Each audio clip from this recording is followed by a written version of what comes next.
Hello दोस्तों, उत्तराखंड की पाठशाला में आपका स्वागत है। उत्तराखंड की पाठशाला में आज लेकर आए हैं एक अन्य महत्वपूर्ण टेस्ट जिसका संबंध है करंट अफेयर्स से। तो चलिए शुरू करते हैं अपना आज का टेस्ट, उत्तराखंड करंट अफेयर्स। हमारा आज का प्रथम प्रश्न है, उत्तराखंड का लोक पुत्र प्रीतम भरतवाण पुस्तक के लेखक कौन हैं? इन चार ऑप्शंस में से कौन वो हैं जिन्होंने जागर सम्राट प्रीतम भरतवाण पर यह पुस्तक लिखी है, उत्तराखंड का लोक पुत्र प्रीतम भरतवाण? तो इसका सही आंसर है ऑप्शन ए, सच्चिदानंद सेमवाल। इन्होंने यह पुस्तक लिखी है, उत्तराखंड का लोक पुत्र प्रीतम भरतवाण। अगला प्रश्न है, उत्तराखंड सरकार द्वारा पारित समान नागरिक संहिता विधेयक पर राष्ट्रपति ने किस तिथि को अपनी स्वीकृति दी? राज्य सरकार ने समान नागरिक संहिता विधेयक पास किया और इस पर राष्ट्रपति ने अपनी स्वीकृति कब दी? तो इसका सही आंसर है ऑप्शन बी, 11 मार्च 2024। 7 फरवरी 2024 को राज्य की विधानसभा ने इसे विधानसभा में पारित किया और 11 मार्च 2024 को राष्ट्रपति ने इस पर अपनी स्वीकृति दी। लागू ये अभी भी नहीं हुआ है और कयास लगाई जा रही है कि 26 जनवरी 2025 तक यह लागू हो जाएगा और उत्तराखंड प्रथम राज्य बन जाएगा जिसने समान सिविल संहिता को कानून बनाकर लागू किया है।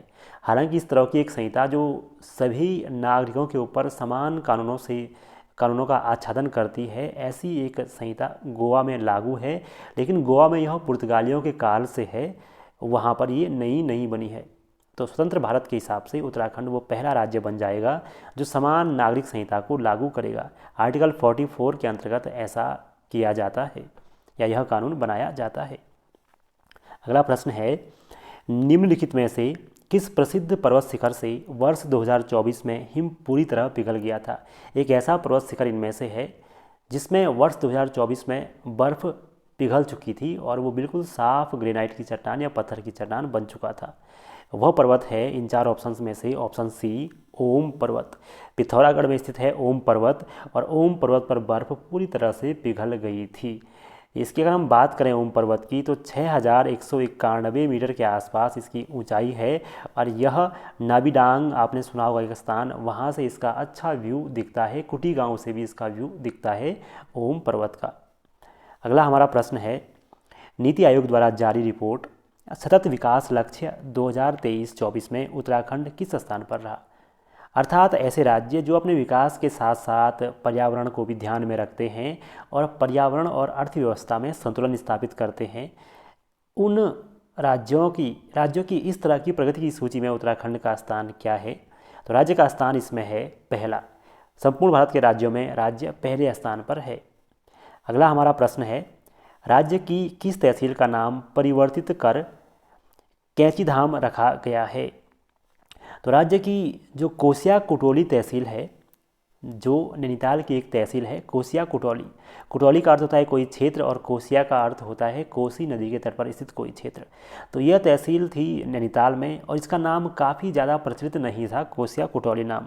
तो इसका नाम परिवर्तित कर दिया गया है श्री कैंचीधाम नाम से, क्योंकि नीम करौरी बाबा का जो आश्रम है कैंचीधाम वह इसी तहसील में पड़ता है, इसलिए। अगर हम बात करें यहाँ पर अन्य ऑप्शनों की तो खनस्चू, बेतालघाट, धारी, ये सभी नैनीताल की अन्य तहसीलें हैं। हमारा अगला प्रश्न है, अक्टूबर 2024 में राज्य के किस स्थान पर 8वां उत्तराखंड पक्षी महोत्सव आयोजित किया गया है?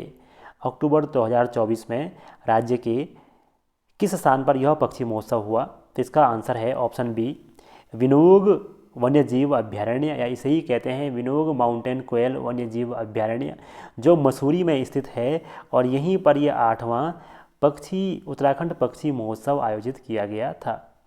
अगला प्रश्न है, उत्तराखंड उच्च न्यायालय की पहली महिला मुख्य न्यायाधीश कौन थी? तो उत्तराखंड उच्च न्यायालय की पहली महिला मुख्य न्यायाधीश हाल ही में रही हैं और उनका नाम है न्यायमूर्ति रितु बहारी।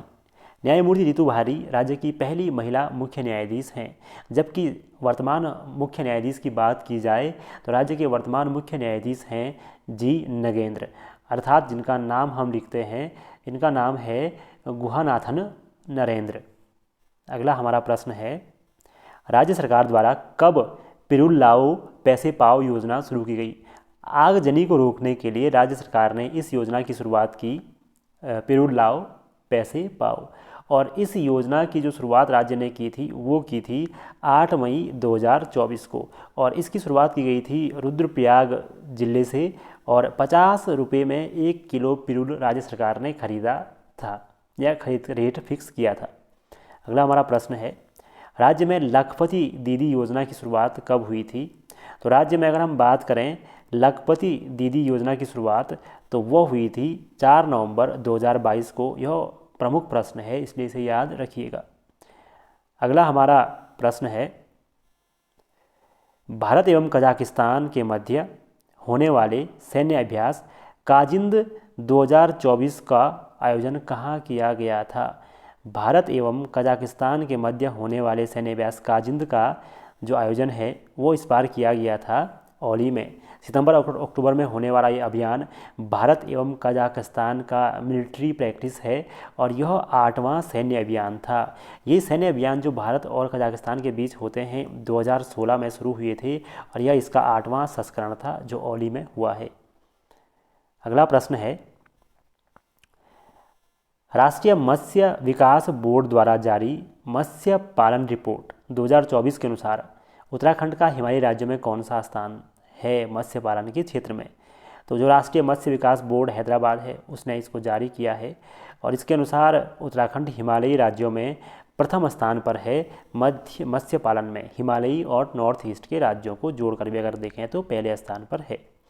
अगला प्रश्न है, 4 अक्टूबर 2022 को द्रौपदी का डांडा 2 में आए हिमस्खलन में, जो डोकरियानी ग्लेशियर के पास है, मरने वाली किस पर्वतारोही को जनवरी 2024 में मरणोपरांत Tenzing Norgay national adventure award जो पर्वतारोहण के क्षेत्र में दिया जाता है यह दिया गया था? तो 4 अक्टूबर 2022 को द्रौपदी का डांडा 2 में एवलांस आया था, हिमस्खलन आया था, और यहाँ पर मृत्यु हो गई थी राज्य की प्रमुख पर्वतारोही सविता कंसवाल की। बहुत छोटी उम्र में इनकी यहाँ पर मृत्यु हो गई। अगर हम सविता कंसवाल की बात करें तो यह इसलिए भी प्रसिद्ध हैं कि इन्होंने 16 दिन के अंदर माउंट एवरेस्ट के साथ साथ माउंट मकालू पर भी चढ़ाई की थी, जो कि दोनों विश्व के प्रसिद्ध या सबसे ऊंचे पर्वतों में से एक हैं। अगला हमारा प्रश्न है, मानस खंड मंदिर माला मिशन के अंतर्गत 22 अप्रैल 2024 को मानस खंड रेल सेवा शुरू हुई। ये भी एक फैक्ट आपके लिए है, प्रश्नों में भी फैक्ट छुपे हुए हैं। और ये पुणे से राज्य के किस शहर के लिए हुई है? ये तीर्थ यात्रा के लिए एक तरह से हुई है। तो पुणे से राज्य के टनकपुर को ये जोड़ रही है, और मानस खंड रेल प्रोजेक्ट में मानस खंड मंदिर माला मिशन को बढ़ावा दिया जा रहा है। ये पुणे से टनकपुर के लिए ये ट्रेन चलेगी, ताकि राज्य से बाहर के जो तीर्थ यात्री हैं उन्हें राज्य तक पहुंचाया जा सके आसानी से। इस प्रोजेक्ट में या इस मानस खंड मंदिर माला मिशन में कुल 16 पौराणिक मंदिर शामिल हैं, और इन पूरे मंदिरों के दर्शन कराए जाएंगे इस प्रोजेक्ट के अंतर्गत।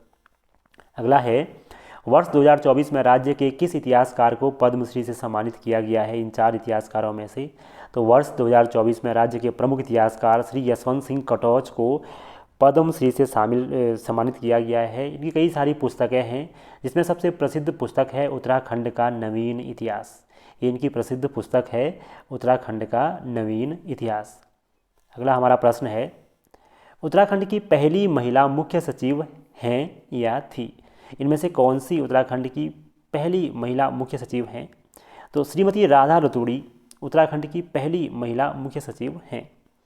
अगला हमारा प्रश्न है, 2024 में कश्मीर में संपन्न खेलो इंडिया में स्वर्ण एवं रजत पदक जीतने वाली मेनका गुंजियाल का संबंध किस खेल से है? अर्थात राज्य की जो खिलाड़ी हैं मेनका गुंजियाल, उनका संबंध किस खेल से है? तो वे स्कीइंग से संबंधित हैं, और इसीलिए खेलो इंडिया जो प्रोग्राम कश्मीर में हुए थे उसमें इन्होंने स्वर्ण एवं रजत पदक जीता था। इनका संबंध गुंजियाल या गुंजीगांव पिथौरागढ़ से है, इनके नाम से ही झलकता है। अगला प्रश्न है, आर्थिक सर्वेक्षण 2023-24 के अनुसार उत्तराखंड की सबसे कम प्रति व्यक्ति आय वाला जिला कौन सा है? तो जो आर्थिक सर्वेक्षण 2023-24 है वो बताता है कि उत्तराखंड में सबसे कम प्रति व्यक्ति आय रुद्रप्रयाग जिले की है, जबकि सर्वाधिक है हरिद्वार जिले की। अगला प्रश्न है, मई 2024 में प्रकाशित पुस्तक हिमांक और क्वथनांक के बीच के लेखक कौन हैं?